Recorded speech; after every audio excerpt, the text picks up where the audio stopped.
start. Thank you for being here. As time goes on, these midweek services sometimes go by the wayside, but here we decided we're gonna have these services because it's a meaningful experience to come and set our time aside. So thank you for taking time out of your day to be here. First of all, I want to thank the entire NOS family for getting our sound system together.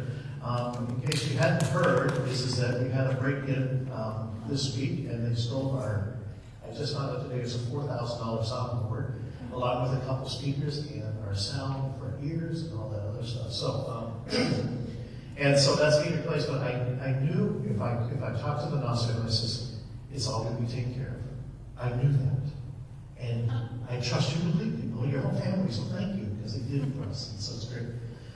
Today we turned the corner again. On Sunday we began the season, this Holy Week, as we move through the season of Lent. So we turned the corner a little bit here for Monday, Thursday. We turned the corner even a little bit more to go into the Passion of Jesus Christ. So these are what I call the most important 3 days in the Christian calendar. Monday, Thursday, Monday means commandment, and Jesus gave a commandment that you love one another. And besides having Holy Communion, he also washed their feet. And then they processed out to the Garden of Gethsemane, where Jesus was captured, and then that led to his death on Friday, and finally his rising from the dead on Sunday. So these are the 3 important days. And so thank you for being here as we take time out of our day and our week and our lives to remember to give thanks to God for the wonderful gift of love that we have in Jesus Christ. So we do begin this worship in the name of the Father, and of the Son, and of the Holy Spirit. Amen. I'm just going to have you remain seated for most of the service, and so let's not worry about that. Our first hymn is Let All Mortal Flesh Keep Silence. We want to thank Jim for playing the piano for us today, too.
The chief priests and scribes were looking for a way to put Jesus to death, for they were afraid of the people. Then Satan entered into Judas called Iscariot, who was one of the 12. He went away and conferred with the chief priests and officers of the temple police about how he might betray Jesus to them.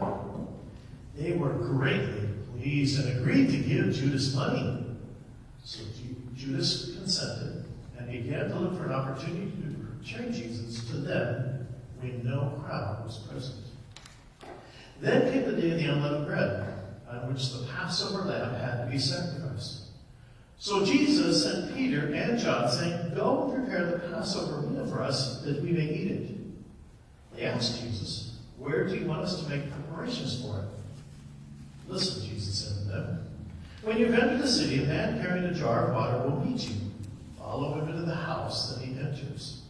And say to the owner of the house, 'The teacher asks you, where is the guest room where I may eat the Passover with my disciples?' He will show you a large upper room upstairs, already furnished, making preparations for us there." So they went and found everything just as Jesus had told them, and they prepared the Passover meal. When the hour came, Jesus took his place at the table and the apostles with him. Jesus said to them, "I have eagerly desired to eat this Passover with you before I suffer. For I tell you, I will not eat it until it is fulfilled in the kingdom of God." Then Jesus took a cup, and after having given thanks, he said, "Take this and divide it among yourselves. For I tell you that from now on I will not drink of the fruit of the vine until the kingdom of God comes." Then Jesus took a loaf of bread, and when he had given thanks, he broke it and gave it to them, saying, "This is my body, which is given for you. Do this in remembrance of me." And Jesus did the same thing with the cup after supper, saying, "The cup that is poured out for you is a new covenant in my blood. But see, the one who betrays me is with me, and his hand is on the table. For the Son of Man is going just as has been determined, but woe to the one by whom he is betrayed." Then they began to ask one another which one of them it could be, and who would do this. A dispute arose among them as to which one of them was to be regarded as the greatest. Jesus said to them, "The kings of Gentiles lord it over them, and those in authority over them are called benefactors. But not so with you. Rather, the greatest among you must become like the youngest, and the leader among you must be one who serves. For he who is greater, the one who is at the table, or the one who serves? Is not the one at the table, but I am among you as one who serves." The Gospel of the Lord. Thank you, Lord. Today, I always look for something just a little bit different because we've heard the story of Maundy Thursday quite a bit. Sometimes we focus in on the feet washing, sometimes we focus in on the Last Supper and everything. But today I wanted to kind of lean into our devotion that we've been using, and it's from Sanctified Art. And especially the piece of art that Hannah Garrity has drawn for us, and so if you'll go to that picture there, it's called Four Waters at Table. And I just want you to read the story behind this, and then we're going to look at each section of it. And so this is what Hannah Garrity says. "This summer, my family traveled back to Okinawa and mainland Japan, the places where we lived during my infant and toddler years. Those years molded the family lore and marked a pivotal shift in my parents' lives. They traveled with us this summer, returning after 40 years. As you might imagine, I was amazed by everything. I was particularly taken by the great deference to the human-made physical structures held for creation. The waters have power, and everything reflects that awareness. Vegetation is grown, and walls are built between the walls and the water. We stayed by the water for 4 days while local children were still in school. Even on the weekend, though, we were some of the only ones swimming in the East China Sea by our Airbnb. This artwork reflects the reflection, the humility in the face of the powers of the water, through an adaptation of an Okinawan wave pattern that is found on pottery throughout the island. Here, each wave represents a disciple around the circular table, and that's slide number 1. And as you see that, if you've got the picture in front of you, and I tried to put that on the screen there. So this artwork reflects each wave represents a disciple around the circular table. So if you look at the picture there, don't try to count 12. I tried it and it didn't work. So just know that that's what that stands for. Okay. Judas's wave, and I think this is on slide number 2. Yes. Judas's wave flows in the opposite direction from all the others, creating discord in the pattern and in the narrative. He seeks a worldly type of power. So all the other waves, if you get what she's saying there, were clockwise. Judas's wave does what? Counterclockwise. We'll come back to that because I found that very fascinating. Okay. Patterns. Let me make sure I've got this right. Okay. And then it says these rivers represent the 4 rivers of Eden, and that's the next slide there. You'll see it, and actually, wait a minute. Oh, I'm sorry. See, I have to slow down on this one. Within the table, it says 4 rivers flow from Jesus, which is represented as the 13th wave flowing in the middle. That's the picture there. So if you see, that's right in the middle there. And that's the power of Jesus, you might say, throughout this whole pattern there, that Jesus is right in the middle there. Okay. Now, after that, the next slide, it says there are 4 rivers flowing out from Jesus.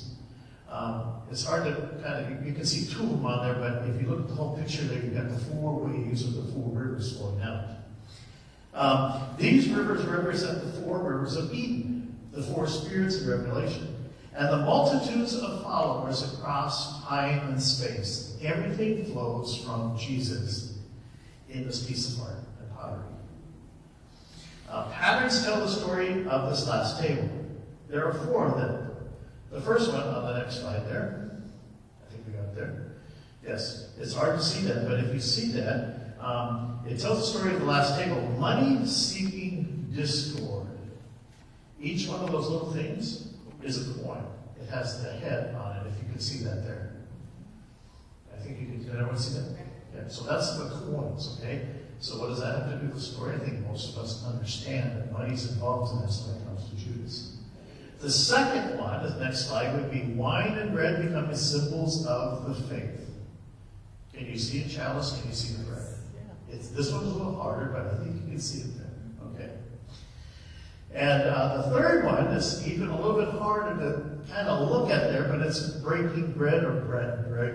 It doesn't really look like it, but that's what she came up with. It's just there's little pieces there. It looks like it might be broken.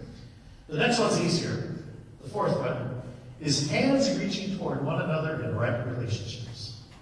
Okay, so that's the 4 things in the whole picture that are surrounding the middle of this. Okay.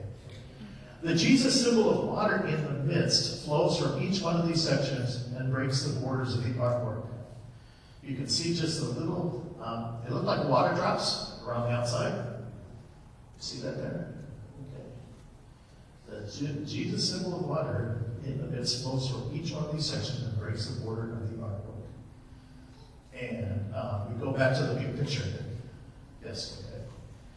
What I find fascinating with and how it fits into the story, of course, we can see that is that we've got a table that is set. One thing that she doesn't mention here is that if you look closely, it looks as if this piece of art or even pottery is placed on top of something else. Can you see it in between there? I see a little bit of color of blue. There's a little bit of color of gray there. There's definitely something underlying this whole piece of art that she doesn't talk about. And as I looked at that, I went, there it is. Creation itself. The story of Jesus that happens on Maundy, Thursday is placed right in the middle of creation. When God created the heavens and the earth, God had this plan. And this was the plan. And so everything that takes place during this Holy Week is placed on the midst of creation itself. And I just love that picture there. And I said, I just think it's fascinating that she didn't talk about that, but I think it's easy to talk about that too. And so everything flows out from Jesus. That's another part, is that when we talk about the 4 waters at the table, it's almost as if we're standing at the table and you can picture the Last Supper there. is that everything flows out from that table.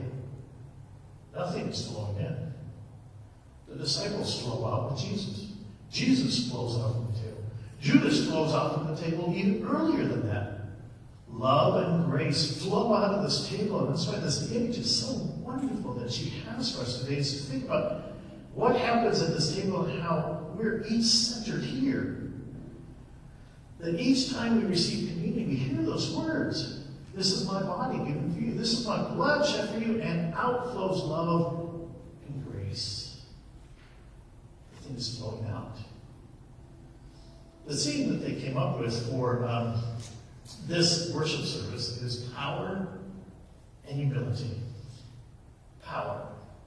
We hear about that in the first part of this story here because Judas has decided that he wants some power here. He wants to do something here. I've heard some people say about Judas, well, Judas just really wanted to get Jesus in front of the chief priests and the scribes so that he could explain himself. Because if Jesus explained himself, they would all say, oh, that's fine. That's great. We believe you. So that all sounds nice and good. But you have to understand that Judas is taking away the power of Jesus. Judas is basically telling Jesus, this is what you should do.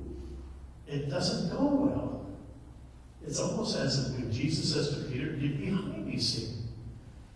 Judas thinks it's all a good thing, but Judas steps in and says, I know better, Jesus. Oh, how many times have we said that? God, I think you got some things planned for me, but I know better. Ego gets in the way of this thing. And how many times have we seen that with other people, maybe? Oh, no.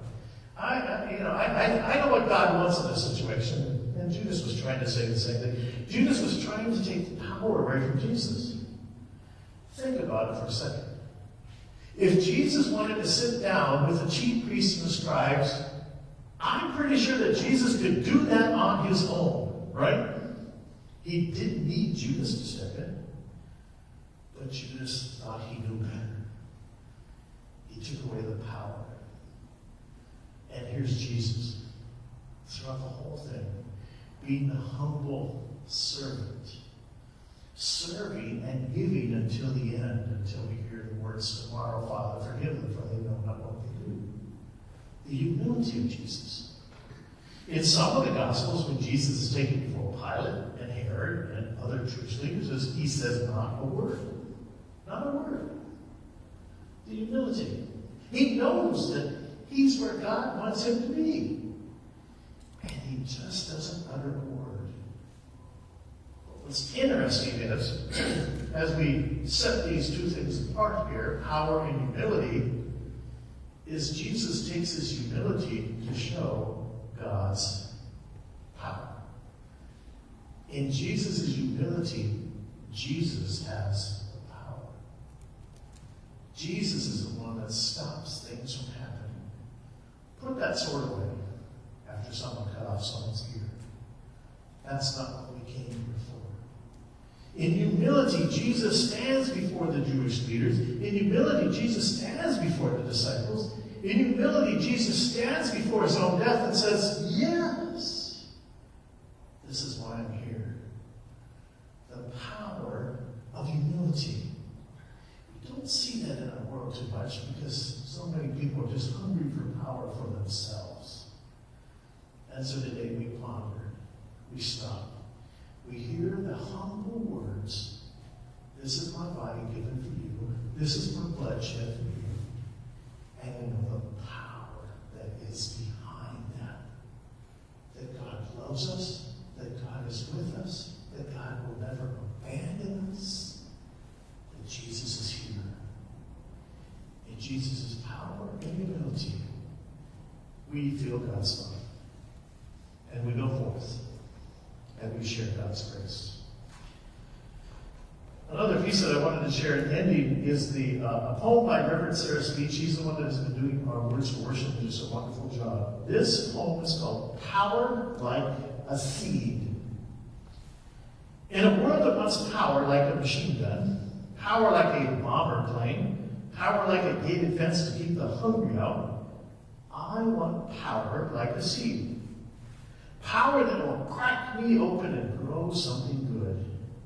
Power like an open door. An invitation that says, come on in. Power that feels like a strong spine with a soft heart.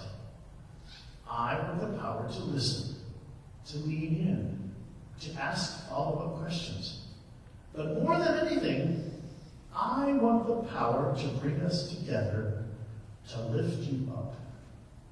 There are different kinds of power. One will build a wall, and one will plant a garden. We should know by now that only one will bear fruit. And with that, remember that God is good. All the time. All the time. God is good.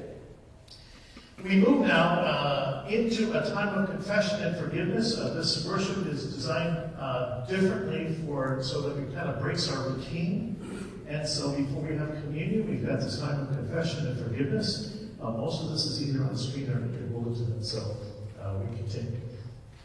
Friends in Christ, in this Lenten season, we've heard our Lord's call to struggle against sin, death, and the devil. All that keeps us from loving God and each other. This is a struggle to which we were called at in baptism. Within the community of the church, God never wearies in forgiving sin and giving the peace of reconciliation.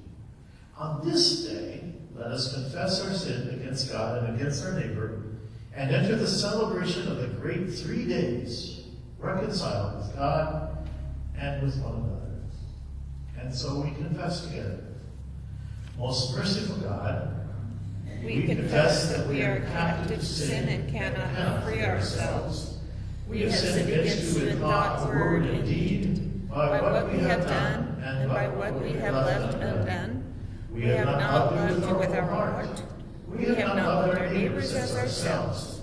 For the sake of your Son, Jesus Christ, have mercy on us, forgive us, renew us, and lead us, so that we may delight in your will and walk in your ways, to the glory of your holy name. Amen. God, who is rich in mercy, loved us even when we were dead in sin, and made us alive together with Christ. By grace you have been saved. In the name of Jesus Christ, your sins are forgiven. May Almighty God strengthen you with power through the Holy Spirit, that Christ may live in your hearts through faith. Amen. We pray together the prayer of the day.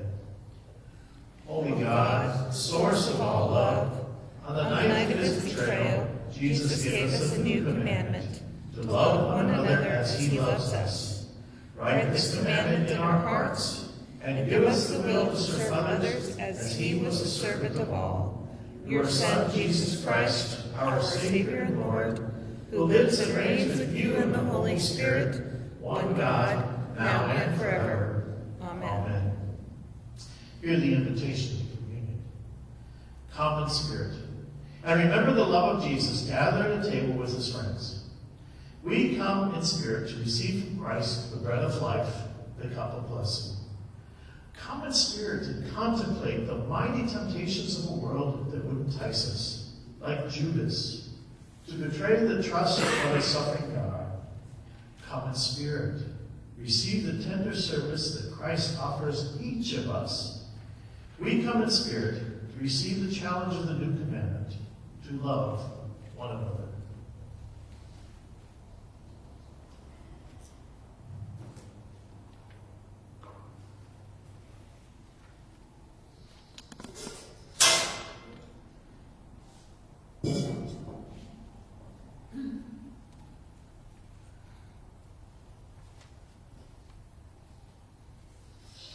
In the night in which he was betrayed, our Lord Jesus took bread.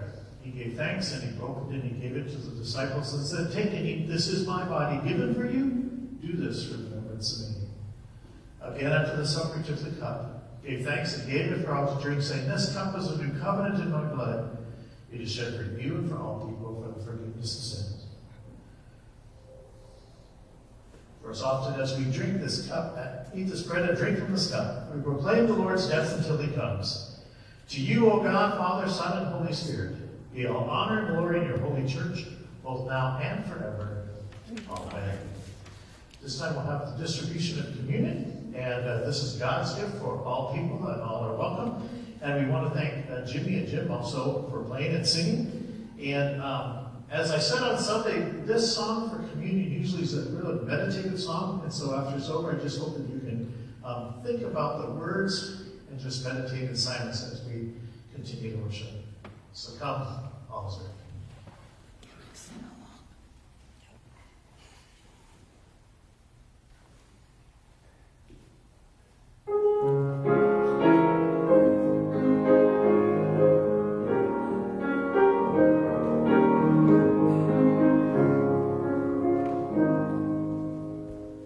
God sent his son. They called him Jesus. He came to love, heal and forgive. He lived and died to buy my pardon. An empty grave is there to prove my Savior lives. Because he lives, I can face tomorrow. Because he lives, all fear is gone. Because I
and Savior Jesus Christ, strengthen you and keep you in his grace now and forever. Amen. With confidence of children of God, let us pray together the prayer that our Lord taught us. Our Father, who art in heaven, hallowed be thy name. Thy kingdom come, thy will be done, on earth as it is in heaven. Give us this day our daily bread, and forgive us our trespasses, as we forgive those who trespass against us. And lead us not into temptation, but deliver us from evil. For thine is the kingdom, and the power, and the glory, forever and ever. Amen. Before the blessing of prayer, just a couple short announcements. Tonight at 5:30, we will gather for a soup supper, and what we're calling is worship around the table. It's completely different from this worship right here. There's a couple of movements that we'll be doing during that service, beginning with the soup supper and then moving even into the position of Good Friday. So I invite you to that.